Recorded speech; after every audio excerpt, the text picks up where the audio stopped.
Hi everyone, I'm Melanie with Painting Crafty, and tonight during the draw along, we're going to be working on this sweet pea picture. I'm going to walk you step by step of how to draw it, and then I'm going to be showing you the simple steps to add a simple little watercolor look on top of it. It's just this really sweet little picture. The month of April, the birthday flower for the month of April is sweet peas, so that's why we're doing our sweet pea drawing tonight. Since I'm going to be showing you watercolor, the watercolor paper that I prefer to use, and I know I say this every time, but there's always new people joining, so I want to make sure that they know too. I use 140-pound watercolor paper, the Canson brand. It's still considered a student grade, which means that it's reasonably priced, which is great. So when you're doing watercolor, you don't have to feel like your paper is so precious that you have to make a masterpiece every time. You don't. You can use a reasonably priced paper and just use the watercolor that you can afford because they come in all different price ranges. I'm going to be using the Paul Rubens tonight, which is kind of a medium priced watercolor, but you can start as simply as you would like with your watercolor. Hello, my sweet friend Mary. I'm glad you're coming on tonight. We're going to pop your comment up there. Look at that, how cute I am. Watching while you walk. Well, I'm glad you're here tonight. Oh, you have seasonal allergies here, so I'm watching. We'll try tomorrow. Well, I'm glad you're joining me tonight. If you ladies wouldn't mind just giving me a thumbs up, you know how much YouTube really does like to have that. I would so appreciate it. I'm just going to be using a regular old mechanical pencil, and look at there, Deb. I bought a new pencil. I'm not for sure I really like it or not. The only thing I wanted to make sure is that I had a 0.5 lead. I like a little bit skinnier lead, which is a little bit harder to find. And I wanted a softer eraser. I wanted something a little closer to my polymer erasers. I'm not sure I found the perfect pencil, but I'm hoping it'll all stay together at least for tonight. I'm having problems with my pencil.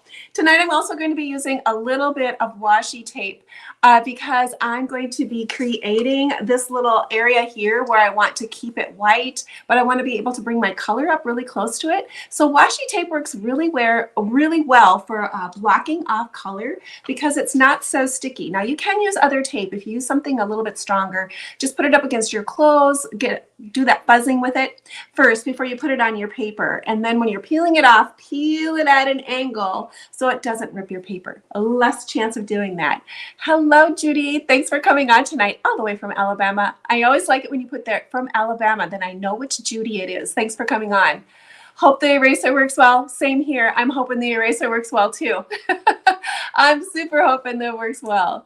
Before we get started, I just wanted to mention I do have a Ko-fi page, and over there I do have a subscription. That's where I include, and for a reasonably priced, you can get my current drawings that I do for YouTube and Facebook. You'll find them there. And it's also just another great place where you can support my channel. I so appreciate everyone who comes over and supports me there, follows. Also, you can buy me a cup of coffee, right? Or Ko-fi, as they say. Well, E little and U big, and hopefully my internet's going to hold out. I just saw it jump. We'll see what happens. I'm up in the left-hand corner. Hello, that's where you're going to find me on for my sweet little face up there. So I switched a different directions, so I have a little different view. So I'm going to suggest when you're doing your card, a simple way to do this is because you know what? Hearts are a little bit more trickier than what you think they might like to draw. We drew butterflies one time and we had to really focus on how well we were getting our proportions on each side. Hearts are kind of the same way, but I'm just going to suggest you do it old school way. You remember when you were a child in school and you cut your hearts out like this? So when you open them up, if you cut that on the fold, when you open it up, you're going to have that mirror image on each side. And you can use this as a tracer. That's a really simple way to do it. You don't have to spend so much time trying to make sure that your heart is equal on each side. If you're doing it on a card, that's something that you need to have it a certain in the middle, kind of measure the middle of your card. I did not do this for this one, but if you need to have it where it's centered more for a card, measure the center and then just make sure your center of your heart is right there in the middle, and then you'll be just fine. If those are a lot of little particulars, but sometimes the particulars make a difference. And if you're making a card, you might want it to be a little bit more spot on, or if you're going to put it in a frame, like if I put this into a frame, I might notice it's a little bit more off-centered than if I did by just having it in my journal. I know some of you are doing it in your journaling. You have mixed media pads that you're working on, and that's just fine. Just draw a heart, get it on there, and go. But if you would like to use this for something that's a little bit more special, just a couple things to keep in mind. I also think if you have a mother who, or special Mother's Day is coming up in the month of May. This would make a beautiful Mother's Day card.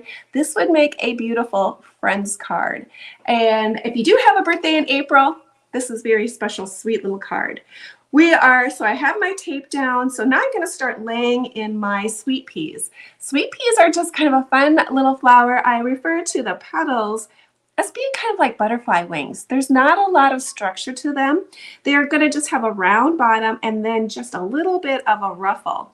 Now I did a very informal watercolor, and then I went back in with my micron pens and added the structure.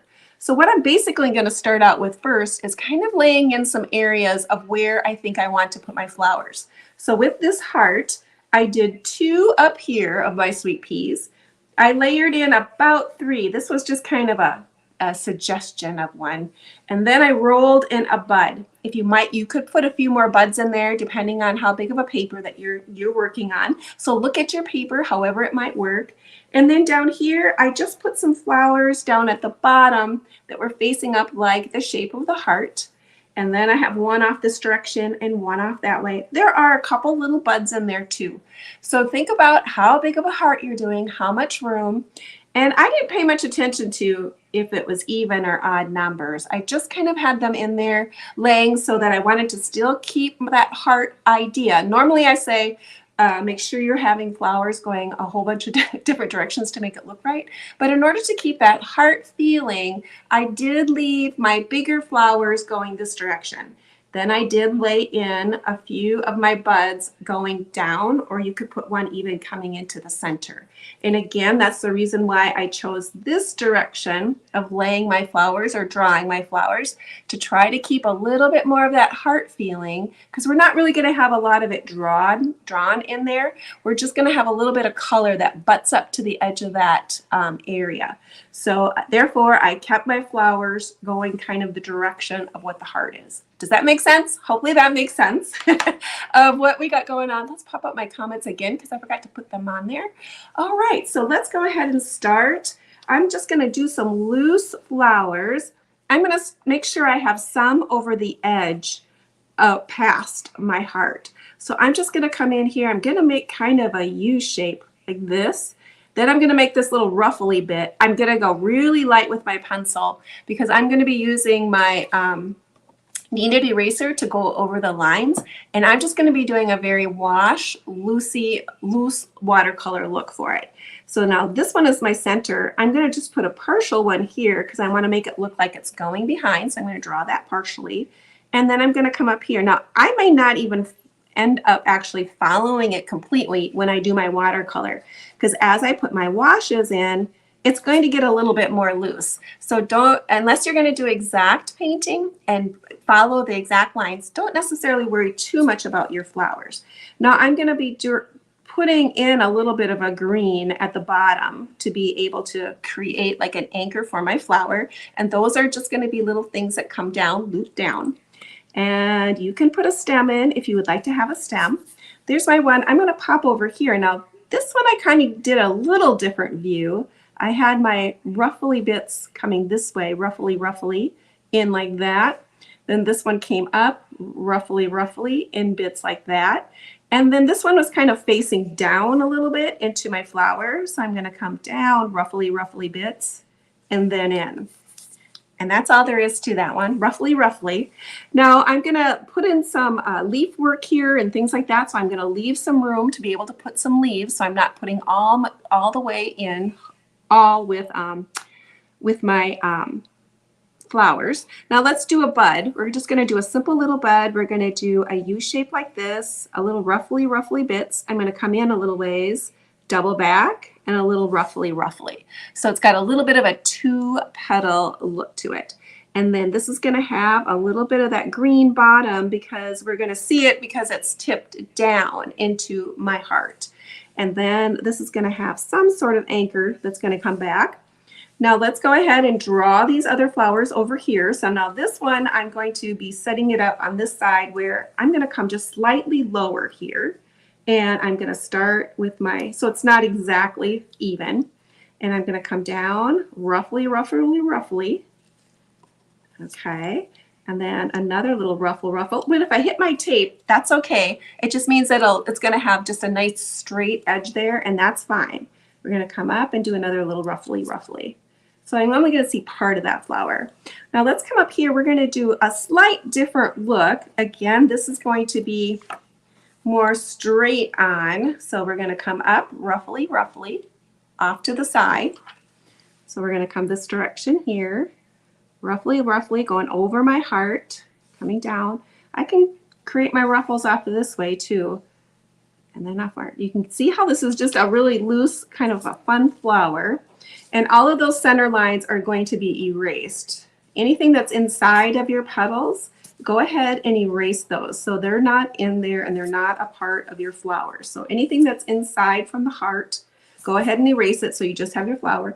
Now I'm going to put a little bit of that little greenery here. And I'm just marking it down just so I remember to put it in there, because often I forget. I don't remember sometimes, and then I kick myself because I forgot.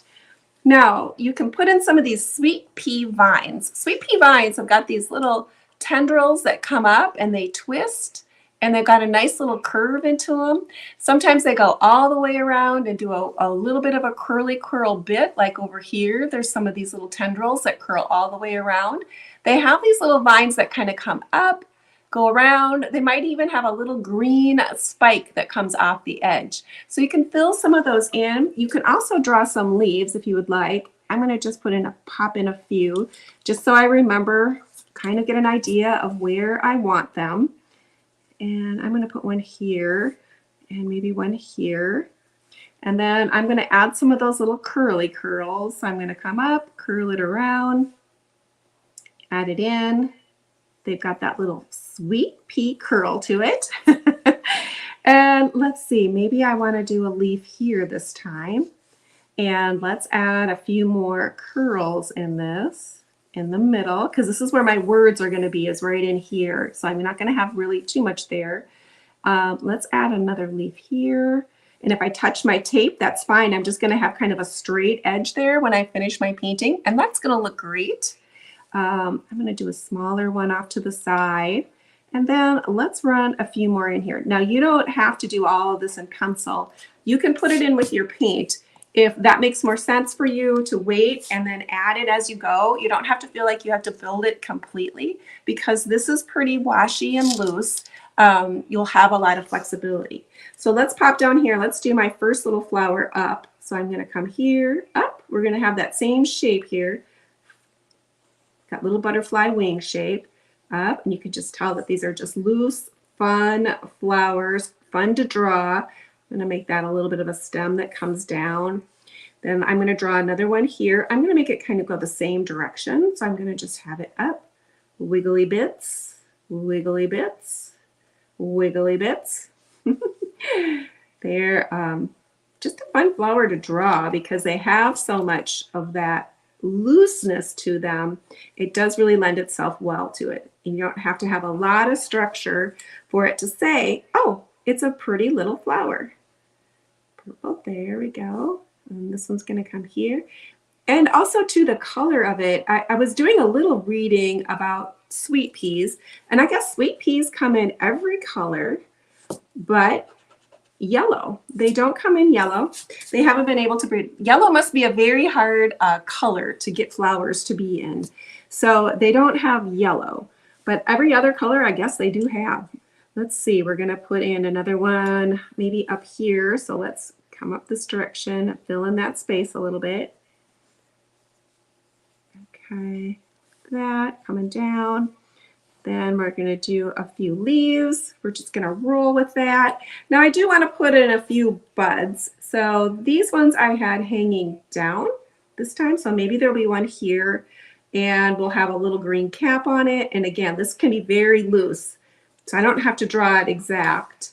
And let's see, I might have another bud here maybe that's going to come off and down. Maybe a little roughly bit bell, kind of a bell shape here maybe at the bottom. Okay, that looks cute. And we'll throw in a few curly cues when we want to. And whatever fills in my space, whatever makes it look pretty. All right, we have pretty much our watercolor ready to go. I just need to make sure I've erased enough of my lines in the inside of for my pencil so I don't have them smack dab in my watercolor. You can also lighten your lines with your kneaded eraser, which I'm going to go over mine just a little bit to lighten some of my lines so I don't have such strong lines. I am going to put a little bit of pen work in there too at the end, just to make them a little bit more whimsical, give them a little bit more structure so I can just play with my watercolor, not have to be so structured. Okay, there we go.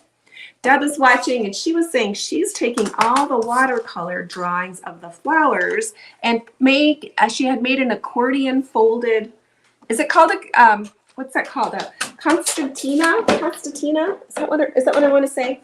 There's a word, there's a fancy word for it. But you can just say accordion book that you can fold, and then she's making that into her flower book. And I thought that was a great idea to create a flower book.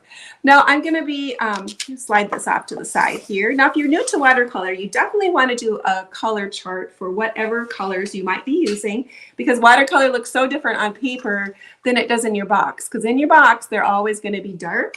So you want to make sure you're creating a color chart so you have an idea of what your colors are going to look like. Now tonight I'm going to be swapping back and forth in between clear water and then the watercolor. And I'm using clear water to wet my flower first, just to be able to do some really cool blending and blooming of my colors. So I'm going to come in here and wet this one a little bit. Now I'm not wanting like a huge puddle, but I want that area to be wet. Then I'm going to take some of my color and I'm going to start with this beautiful little raspberry color. And I'm going to pop that in there and let that bloom a little bit. You can try to leave a little bit of white if you can, but this process is a little harder to control about what you're going to be having when you get done. But because my paper is wet in that area of where my petal is, the water is going to, that's where my color is going to flow. It's naturally going to flow where the water is.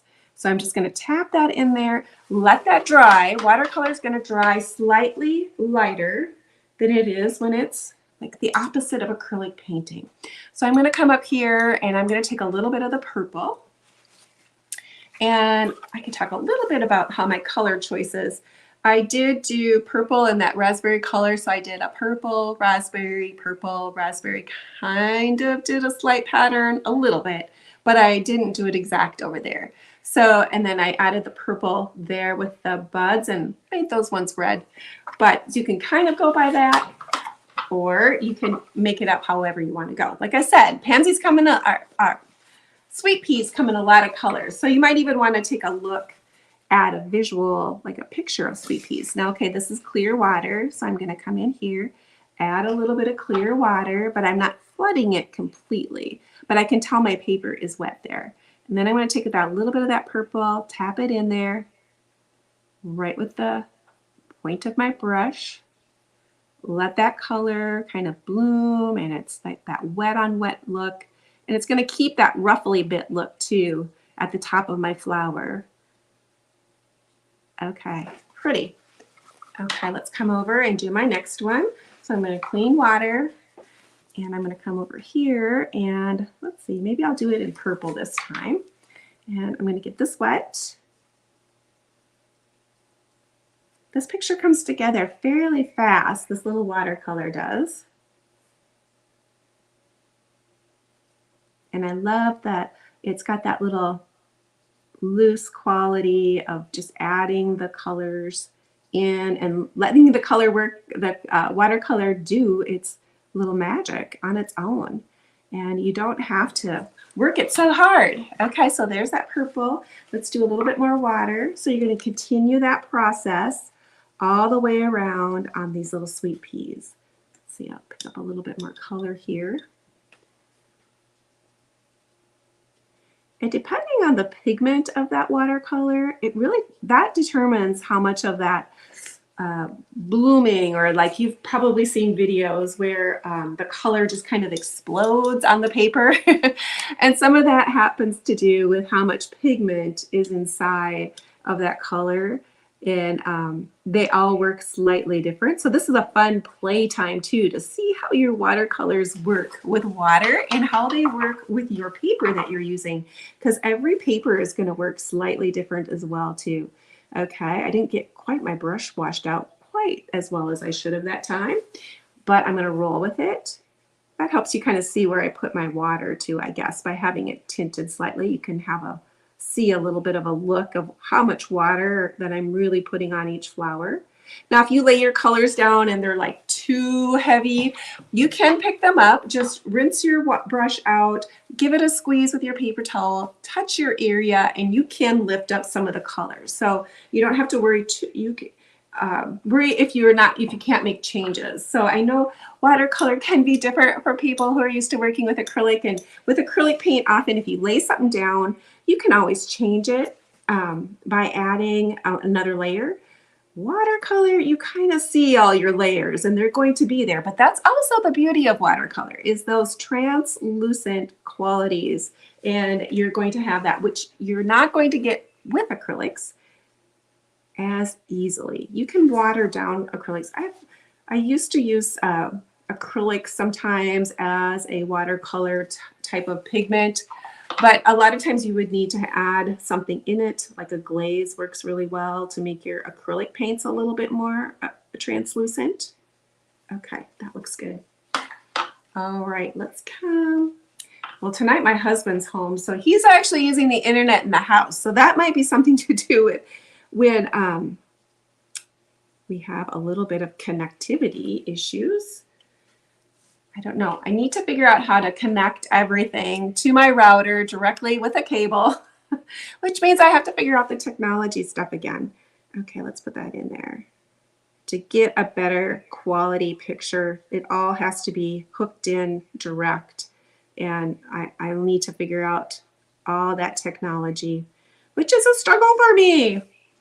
I always say when I went to school, I mean, the electric typewriters was probably the most technology that the majority of us students got to use was electric typewriters. Who can relate to that? Electric typewriters was high tech as you got when you were in school. We only had one computer in all of our school. And I say only the really, really smart kids got to touch it. And let's just say I wasn't one of those kids who had the math aptability to be able to get on that computer. It was funny. It had dial up. It went to our local college. Yeah. And now kindergartners or preschoolers are probably using computers, if not at home, probably in their preschool classes. So yeah, the world has changed. But it does make it a little bit challenging for me to know all the technology. All right, now these ones are already dry enough to come back and do that next layer. So now I'm going to take a little less water, and I'm still using the same colors, but I'm going to come in here and tap in a little bit of this color. But if I left it like that, that would be too hard of a line. So I need to come in, rinse my brush out, give it a tap, have some clear water on there, and then kind of push and pull my color. So I don't want to have harsh lines, so I'm going to push and pull, but I'm going to try to leave some of the original color still showing so I don't lose it all. I can pick it up a little bit here, and I still want to see a little bit of it, because with watercolor you're basically painting the shadows. So this is the next layer. The very first layer you put on is going to be your highlights, and then the next is kind of your medium tone, and then the very last one, if you put on 3 colors, that will be your darkest shade is what you're putting on. So let's tap, tap, tap that on a little bit. Let that sit. Now I'm going to pick up a little bit more of that purple. Let's tap a little bit more of that in here.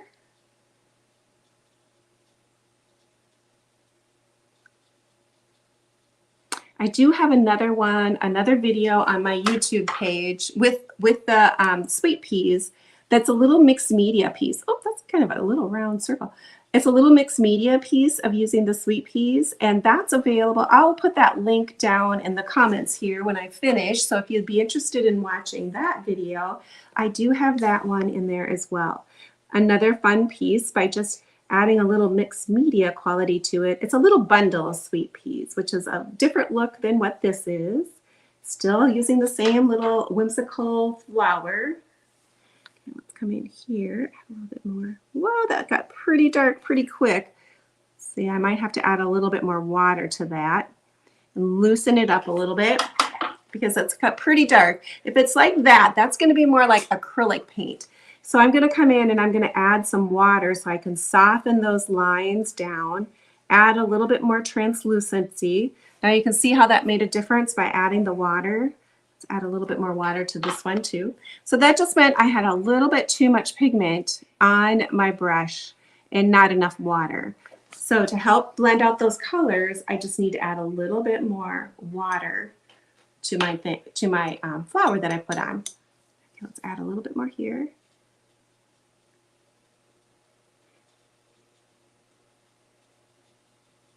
Okay, that's looking good too.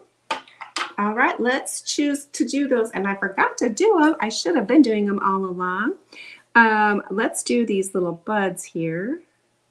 And we can choose whatever color we would like to have them in. I need this color here too. And then I'll do my top one in purple.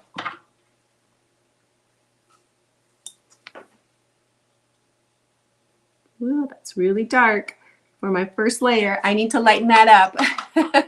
So I'm going to take my brush, rinse it out with clean water, and then I'm going to come in here and I'm going to touch that and I'm going to pick up some of that color so I don't have it so dark.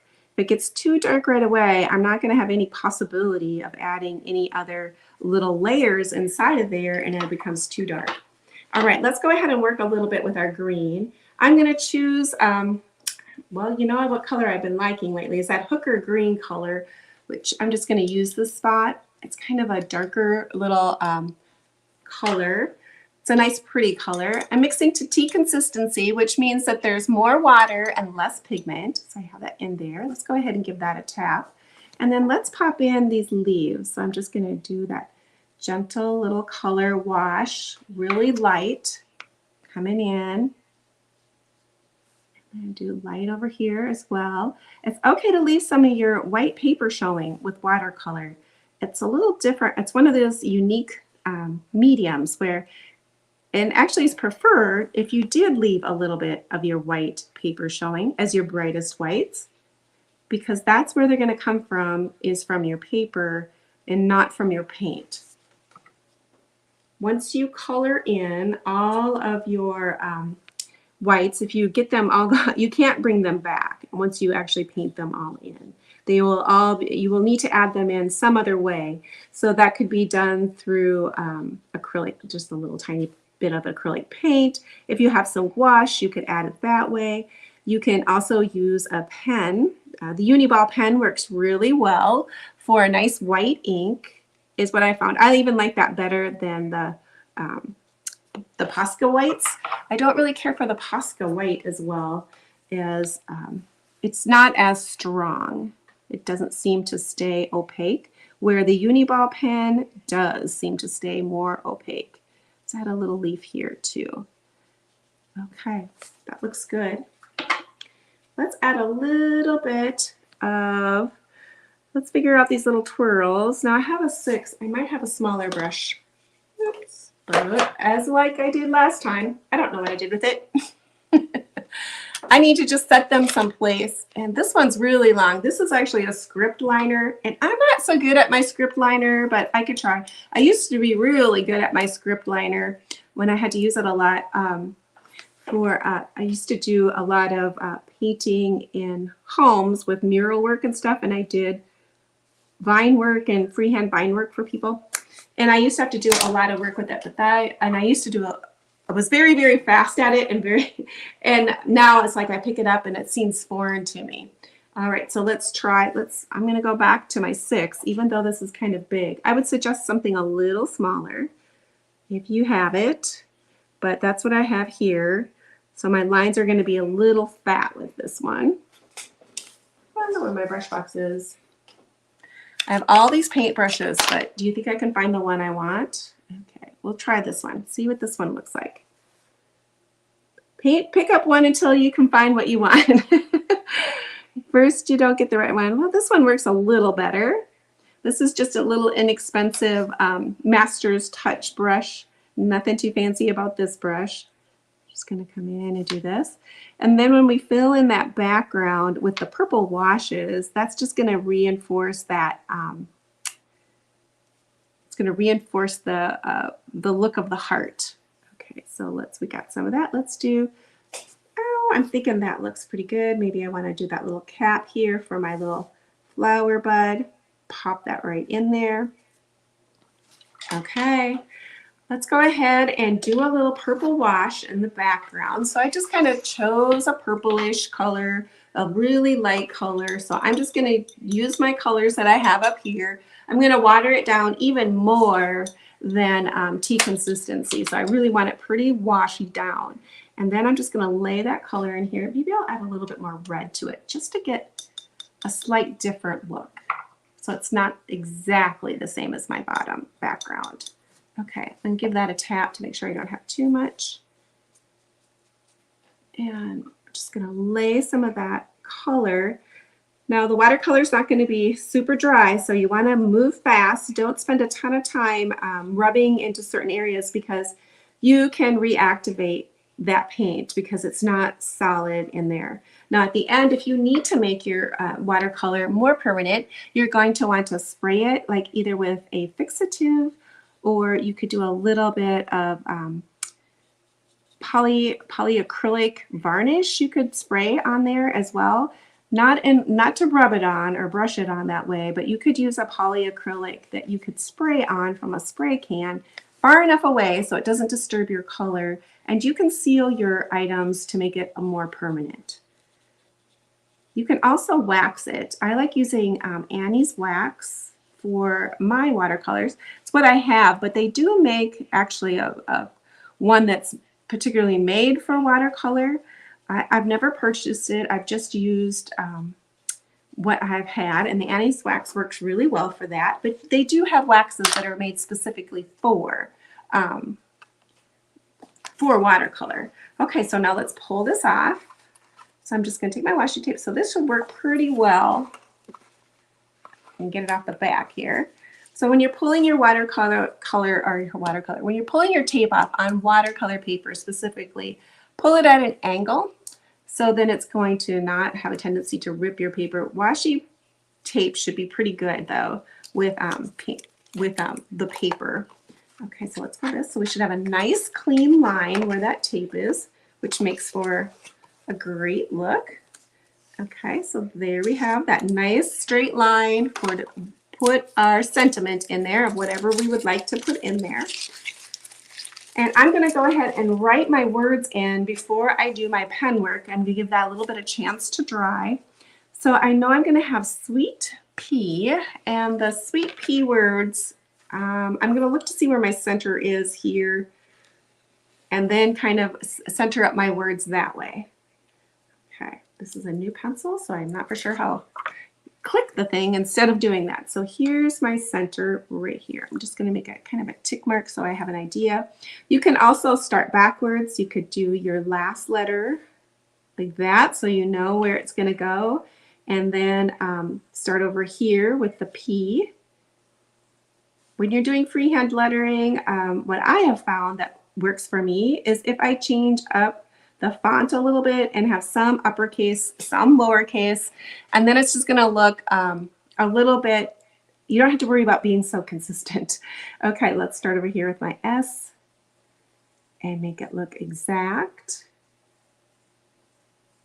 And I'm going to be using the Sparkle gel pen, which I thought looked amazing.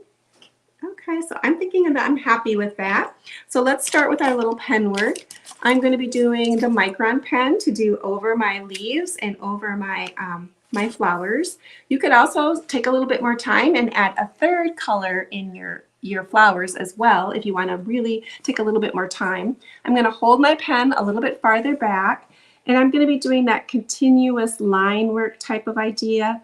I'm going to be twisting my pen, and I'm going to be doubling even over my lines, so I'm not going to be making it exact. So it's going to be making your picture kind of have a little bit more whimsical look. This is a look I really like to do. I think it looks great with these little, like the butterfly idea wing look of that these petals are kind of in that configuration. So you're going to have just a really nice loose work. Now you don't have to do it on all of everything. Like you could do it on just some of the leaves, but leave some of the other leaves not done. So you don't have to do it everywhere. And let's see, I'm going to do it on my flower here. Other one. So if you think continuous line is just leave your pen down until you finish your flower. So keep on going, and then when you don't pick it up, just try to leave it down. You can come back around and duplicate over. And it's going to give it this really kind of a fun drawing, hand-drawn look to it. I'm going to come over here and do this front one here. Give it a little bit of a wiggle. Wiggle, wiggle, wiggle. Come back around. And getting that very kind of scribbly type of a look. Let's kind of straighten up that one or define that just a little bit there. Now when you finish this too, if you feel like you want to bring some white in, you could come back in with your uni ball pens and add some white on it. There we go.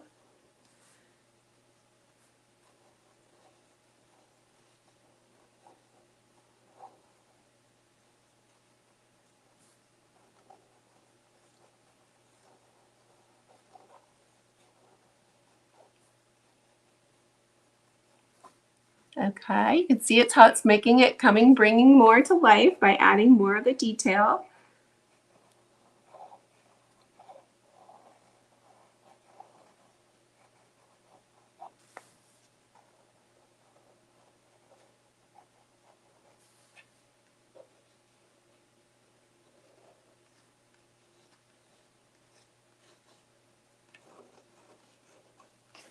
Okay, let's come in this way here. Okay, fun. All right, let's stop right there. Let's go ahead and use our gel pens. Now, gel pens are, they've got a little bit more open time on them, so you'll need to make sure you're not, you're going to use a gel pen to not rub your hand through it. So that's just something to be aware of when you're using your gel pens, that there is a little bit more wet ink that comes with a gel pen, and it's going to stay wet a little bit longer.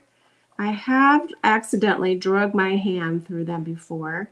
I'm going to start with just a single stroke of like normal writing, and then I'm going to come back and do a double line where I want to thicken up the work. So now for this one, wherever that's going down, I'm going to thicken it up. I'm going to add another little area there. Add that on. And wherever it's going down, add a second line to it. And that's just going to give it that kind of a faux calligraphy, as I guess what they call it. And we're going to come here. It's just a simple way to add another little interest to your hand, your freehand drawing. Okay, here. I always consider this style of freehand lettering is really kind of a drawing skill. The more you practice it, the more hand rhythm you're going to get, and you're going to figure out what your style is, how you like to do lettering. So this is how I like to do it, but you could possibly enjoy doing different styles, and this do it completely different than I do. Okay, so let's come down this way, that, and then let's add another rounded bit here. Okay, so I think that's pretty cute. I'm going to take my, on my original one, I did end up adding this line in. I kind of followed it a little irregularly that way. And then wherever you might have an open peekaboo spot, you could reinforce your heart. So I had a peekaboo spot here, which kind of adds to that. And I had them over here and down at the bottom. It always, I think with doing these heart projects, it looks good to have that peak there and then the peak here. It just kind of adds that extra dimension to the drawing. And I'm going to outline this just a little bit. I'm not going to measure it or do it exact because I'm going to come back in and I'm going to do a little ruffly bit like this, like make it look like it's lace. A little bit this way. and informally this way. And then I'm going to add a little bit more gel pen to this area too, just to make it a little bit fancy. Now I don't have the exact amount of space as my top as I did on my bottom, but it's all going to work out. So let's go ahead and add a few of these little purple spots here, just to give it that lace quality. So if you add these little eyelets on those little pieces that are coming down and around, it makes it feel like lace, which is a pretty little effect.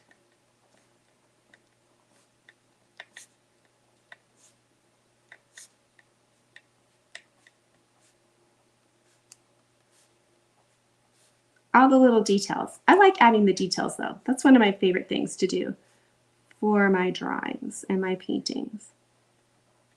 Okay, so it is pretty much done. You can call it done. You can add some more leaves if you wanted to come in. So you could decide, oh, I wanted a little bit more greenery. So you can come in, wash it down a little bit more, even more than just tea consistency. And you can come in here and add even like water, soft leaves, and add those in extra if you think you would like to add a few more details. You can also come in with your colors that you have, and you can add in a few more little, kind of just little bits of purple and those colors that you use. Just kind of scribble those in a little bit to give an illusion of that there's more flowers back there, but we really don't see a lot of detail. So I could come in with my watered down purple and take a look, really watered down, kind of really loose color, give it a tap, and then I could kind of come in and scribble a little bit more purple in my background, a little bit farther away from my flowers. And then that will just give kind of an illusion like, oh, there might be some more flowers back there, but we really don't see them. So you can lay in those looks like that as well. Now I can take my white Uniball pen. If you want to come in and add a little bit more scribble bits, you can come in with your white. I always save the white Uniball as just a little bit, if you think of it as glitter, where you kind of want some, but you don't want to overwhelm your picture with it. Or at least that's the way I like to use it anyway. So I can come in with just a little bit of the white and add a little bit more scribbly bits to my flowers and loosen up that flower even more by adding a little extra scribbles and bringing in that color. Gotta like the scribbly bits, or at least I do anyway. It makes the artwork fun for me. Okay, so we can come here, we could stop at this point, or we can even add another step. We can add in a few more splitter splatters. I do like the splitter splatters, and sometimes I think, well, maybe I like them too much, but I do like them. I do think they add a lot to the picture. So I'm just going to mix some of my colors together. I'm going to have take some of my purple, some of the colors that I mixed together. Maybe I'll mix my own color and come up with just a completely different color. Water it down pretty well though. And then I'm going to come in and just do a splish, splish, splish here. A little bit of splitter splatter.